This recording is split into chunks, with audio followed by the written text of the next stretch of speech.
बोली पंच परमेश्वरी भगवान की जय। अनंतानंद से परमेश्वरी भगवान की जय। बोलनाथ शांतिनाथ भगवान की जय। पार्श्वनाथ भगवान की जय। शशनाथ महावीर भगवान की जय। गोमटेश्वर बाहुबली भगवान की जय।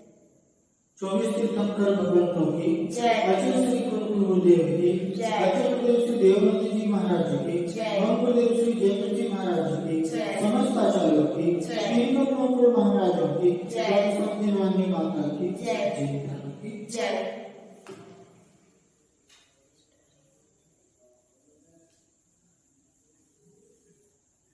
पिछले दिनों हम लोगों ने विनम्रता और धन्यवाद आदि के संबंध में जाना।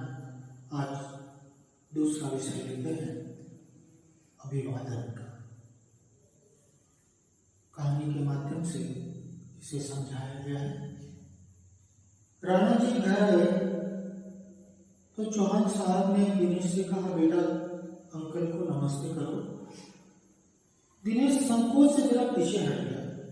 चौहान साहब ने बच्चे को हाथ पकड़कर जुड़वाने चाहा तो बच्चे ने अपने हाथ पीछे कर लिए।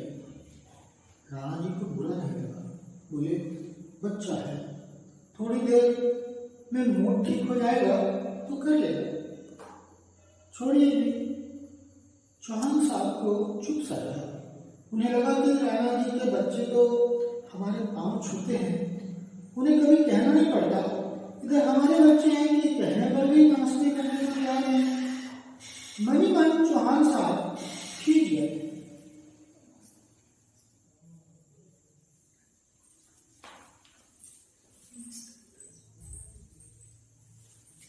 राणा जी ने विनम्रता पूर्वक कहा, कोई बात नहीं, बच्चे तो अपनी मर्जी के मालिक होते हैं, एक बार इनकार हो गया तो हो गया। अपनी जेब उतारने के लिए चौहान साहब कुछ कहना चाहते थे, परंतु राणा जी की विनम्रता उनको अधिक चुप गई। अपमान का घूंट पीते हुए उन्होंने कहा, आखिर चौहानों के बालक हैं, आसानी से कैसे चुप जाएंगे? हमारे रक्त में ही अकड़ घड़ी हुई। सच तो यही है कि माँ बाप के गुण बच्चों में स्वाभाविक रूप से आते ही है। इसके साथ ही हमारे व्यवहार का उन पर अनजाने और जाने प्रभाव पड़ता तो है। चौहान साहब के उक्त वाक्य का बच्चे के मन पर विपरीत प्रभाव पड़ा। उसने इसे अपने कुल खानदान की प्रशंसा ही समझा। उसे बाद में यही समझ में आया कि नमस्कार क्यों करना चाहिए, न कभी पहले ही समझाया गया था। अचानक मिली आज्ञा का पालन यदि बालक ने नहीं किया तो उसका दोष ही माना जा सकता है। बच्चा खेलने चला गया। राणा जी भी चौहान साहब के साथ गपशप में लग गए। यहाँ पर अभिवादन के बारे में समझाया गया। वर्तमान में ये अभिवादन के संस्कार लुप्त होते जा रहे हैं। कहानी में यहाँ पर बताया कि राणा जी घर आए तो चौहान साहब के ने दिनेश कहा, बेटा अंकल को नमस्ते करो। नमस्ते तो बच्चे हैं और अकड़ रहे थे तो उन्होंने नमस्कार नहीं किया। तो ये बात आई कि भैया चौहान के बच्चे हैं, कैसे नमस्कार कर देंगे? यहाँ कहने की बात यह है कि अपने जीवन में अभिवादन होना चाहिए। एक दूसरे का अभिवादन हमारी उपस्थिति का एहसास कराता है।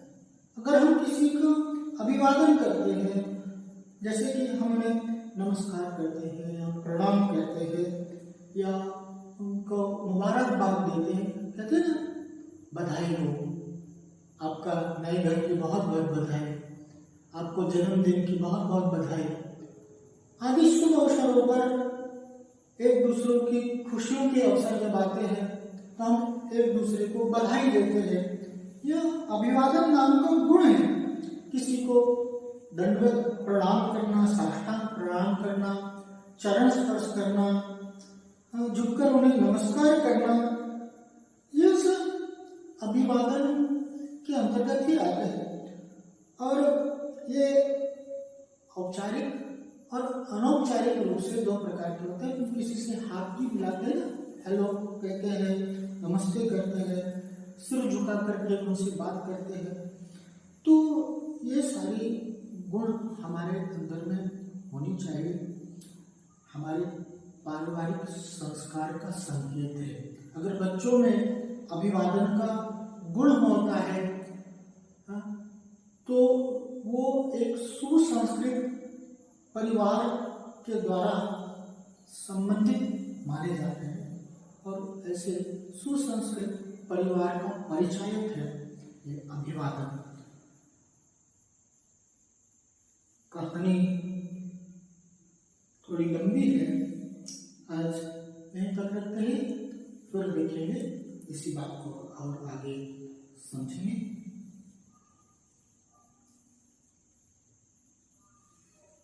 बोले पंच परमेश्वरी भगवान की जय, अनंतानंद से परमेश्वरी भगवान की जय, मूलनाथ शांतिनाथ भगवान की जय, पार्श्वनाथ भगवान की जय, शशनाथ महावीर भगवान की जय, ओमटेश्वर बाहुबली भगवान की जय, 24 तीर्थंकर भगवंतों की जय, अचल श्री गुरुदेव की जय, अचल गुरुदेव श्री देवनंद जी महाराज की जय, हम गुरुदेव श्री जयवीर जी महाराज की जय, समस्त आचार्यों की जय, तिलकम महाराज की जय, बलसम देवानी माता की जय, जय।